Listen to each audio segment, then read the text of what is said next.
channel. So I've had lots of comments on the channel regarding how come there's not been a bunch of videos and stuff like that posted up. How come there hasn't been a whole bunch of updates. So after looking at all of those submissions, those requests, I'm going to let you know why. So as you know, we did a big move. We sold our acreage, we moved to a new place. Part of life. So just trying to get everything done. I really didn't think making a bunch of videos because I don't have a shop. My garage is full of boxes from the move, things like this. However, after reading some of the comments posted on the YouTube channel here, as well as some comments from some of the YouTube channels that I subscribe to, I've come to realize that's life. So I guess here's the update. So what I'm going to do is I have a shed out in the backyard that I've been working on, trying to get it up to the point where I thought it would be picture right to do the videos. It's not at that point. Now, having said that, after reading all these comments, why not bring you along on the development of this? So putting it all together. It is, after all, where I'm going to be doing my work with the bees. It's going to be where I'm going to be doing a lot of my woodwork. So having said that, I'll take you out there. Those that want to see what's going on, hopefully everybody follows along. That's great. And I guess that's part of what I was thinking is it's going to be more about building my shed out there, but then it will be actually beekeeping. It is the end of November up here. It's cold. So this is the other thing that's been taking a long time. I was fortunate enough to have this little shop out back that I was able to turn into this, but maybe come along through comments from the viewers. Hopefully you guys can help me figure out exactly how to design, how to build this thing to make it work best for woodworking and beekeeping, which is really what this channel is all about. So having said that, come along with me. I'll take you out to the shed and I'll show you where I'm at, what I've got, and what I've been working on.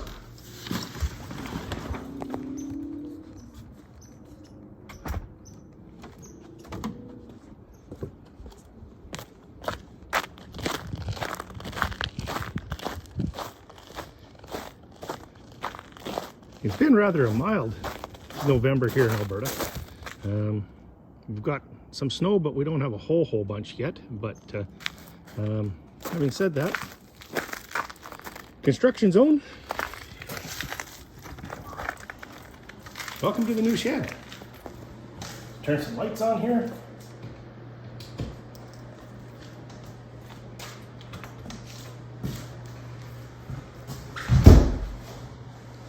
Well, this is it. Not much to see right now, but just in the midst of trying to get everything done. Like I said, everything's kind of piled right up here. It's going to take a little bit, but I was fortunate enough to have this place. It's got a nice big garage door in behind my pile of junk there. A nice man door and everything. So when we bought this place, this was all wired up, which was quite fortunate. Building permits and stuff like that would have been a nightmare to get it. So basically just had to finish the installation, the drywall up, and then of course get it painted. So my initial thoughts are, as you can see underneath this pile, I do have a little propane heater. I've got the roof and everything like that ready to go, and it's gonna kind of sit right down in front of there. So I should be able to keep it nice and warm throughout the winter here. So yeah, kind of general thoughts. I was kind of thinking my table saw and stuff along here. Not too sure how all that's going to work out. I need a few benches and everything along here. So the wiring was set up for benches. It's not all down low. The only one that's kind of down low is over here. So it is kind of set up for the benches, which is really nice. A couple storage cabinets and some working area. And of course, got the rafters up there. I'm already using it kind of for a little bit of storage. As you can see, there's still a little bit of electrical that needs to be done. Put the lights and stuff up. But all in all, it's part of the reason I haven't been doing a whole bunch of videoing. Not really a whole lot to show, but it's taken a lot of work to get here. At the same time, I've been working with the city. So we did move into the city of Grand Prairie. So I've been working with the city to try and update or get my permit to bring my bees in. One of my first videos I had out there, I stressed the importance of making sure that we're doing things right. So submitted my application. It's taken way longer than I thought, but once again, this is life, and this is part of the reason there wasn't a whole bunch of updates. Submitted my application, got the response. They ended up having to do a survey, a community survey, which is great. You want to make sure that your neighbors and stuff like that want these, and they know that it's coming. Once again, part of doing things correctly. So the survey's done, my application's in, the survey's done. I've received the information back. I've updated my what they call PID. So it's a livestock program here in Alberta, which helps control disease and stuff like this, and it allows you to buy the medicines or this kind of stuff if you need to maintain, look after your bees. So I moved, or I changed that address from the acreage to here in Grand Prairie. So that's all done. Now just waiting for the inspection. So I got to get the inspectors over to make sure it's there. So there's a few things like I mentioned before in one of my first videos. Make sure that the fence is high enough so that the bees come out and they fly over top of the fences and not into anybody walking in back behind. So this is it. I will make videos. I will bring everybody along as we go through and we do this. It should come together relatively quickly now, I think. I can start moving a bunch of my tools out of my garage, so I can move the table saw out of there. I can move my drill presses, things like this, get it all built up and actually get it mounted on the walls and everything here now that it's the walls and stuff and floor is just painted. In fact, the floor just got painted last night, so I can't move anything onto it. With the floor paint and stuff like that, they say they want about 72 hours before you put anything on it so that it doesn't lift up. Trying to do everything right. Once again, 72 hours, there goes another 3 days. And this is what's been happening as I've been going through. So drywalling takes time. You know, you can put one coat of mud on and then sand it. So in trying to do all of this, this is really eating up a lot of time. So not making any excuses. I apologize. In hindsight, this would have been a great project to bring everybody along on. I'm going to bring everybody along on the project now. But this is why I didn't upload any videos. But like I said, thank you to all the subscribers, and I guess all the subscribers and all the comments, because really this is part and parcel of it. You can't have a place to do your honey, work on your bees. You got to build it, and I don't know, maybe some of the viewers can get some ideas from what I'm doing here. But this is where we're at. There's a quick update, and yeah, stay tuned. I guess we'll start building this place together. Once again, so that's my shop. Let me know what you think in the comments down below. In hindsight, like I said, I think it would have been a great project to bring everybody along on. But we're here now. We're going to build this thing together, and then you guys can see how we make it from there. Updated my hives. So started off the year, split my hives a couple times. I did sell a few nukes.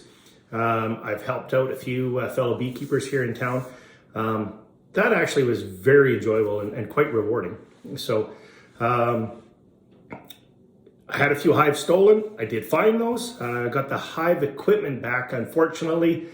Best intentions, but they dumped the bees out to give me the equipment back. The important thing would have been the bees, not the equipment, but hindsight, I did get my hive heaters back. That individual, well, he'll have to look after, I guess, his end of things for helping himself to some beekeeping equipment.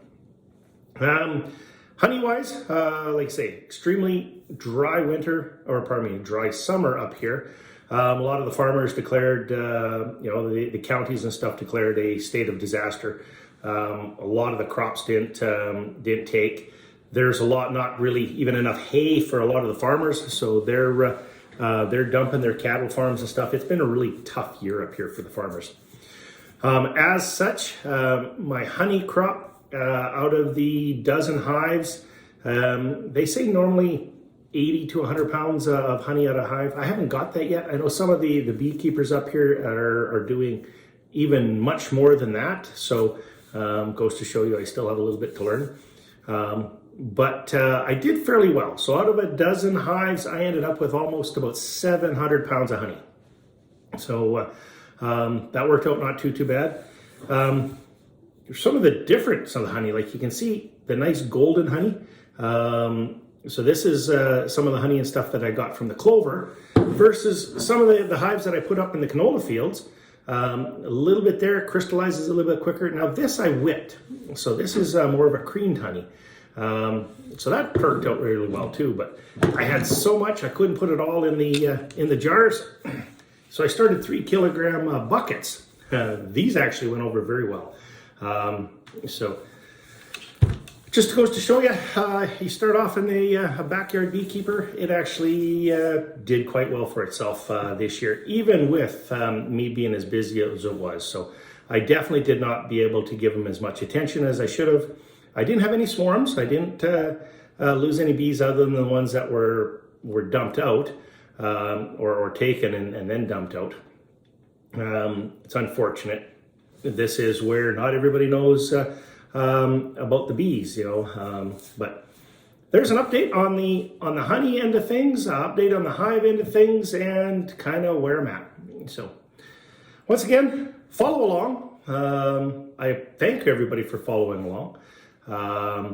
As always, if you like these videos, please give me a thumbs up. Hit the subscribe button down below. And of course, if you ring that bell, you'll get notice of next time I update or upload a video. Till then, keep warm, and I look forward to bringing everybody along on my winter project. Take care.